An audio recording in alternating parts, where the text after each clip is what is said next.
Good afternoon বন্ধুরা, শুভ দুপুর। চলে আসলাম দুপুরে রান্না নিয়ে।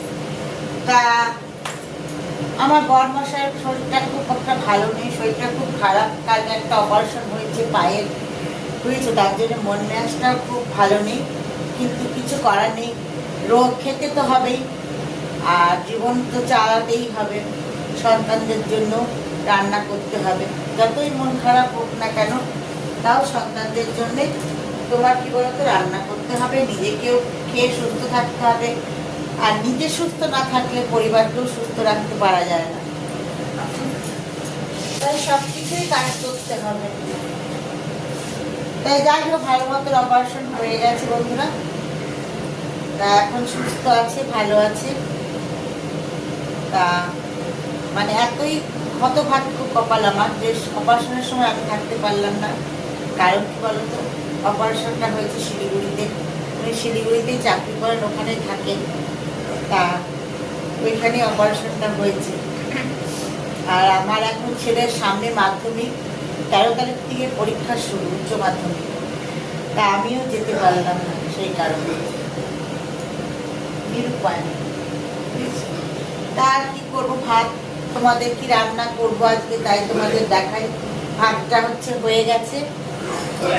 আর এখানে আমি কি বলতো, কাতলা মাছটা গ্যাসটা ধরাইও নি, দেখেছো? মানে ওই টেনশনে মাথাও কাজ করছে না। গ্যাসটা ধরিয়ে দিলাম। আর এদিকে তো আমি কি বলতো, কাতলা মাছটা ভেজে হচ্ছে রেখে দিয়েছি, তুলে রেখেছি, মানে মাছটা ভাজা হয়ে গেছে। আর এখানে হচ্ছে আমি ধুয়ে রেখেছি, জলটা ভিজিয়ে রেখেছি, আরেকবার ধুয়ে নিচ্ছি।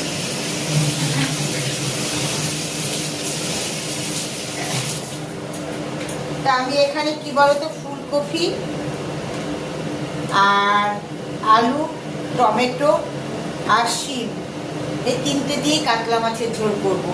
একটাই পদ রান্না করব, আর কিছু করবো না, কেন আর কিছু করার মানে মানসিকতা আমার নেই, ইচ্ছাও করছে না। তাই আর কিছু হচ্ছে রান্না করবো না।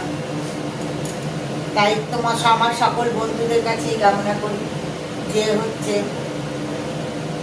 আমার স্বামী সুস্থ হয়ে তাড়াতাড়ি বাড়ি ফিরে আসুক, এই আশীর্বাদ তোমরা করো। তার জন্য বেশ কিছুদিন ধরে আমি ইউটিউব বলো, ফেসবুক বলো, ভিডিও দিতে পারছিলাম না। মনটা হচ্ছে খুবই খারাপ ছিল, একটা টেনশনের মধ্যে ছিলাম। তার জন্য কি বলতো, আমি হচ্ছে ভিডিও করতে পারছিলাম। মনে যদি শান্তি না থাকে তাহলে হচ্ছে তোমার কিছুই করার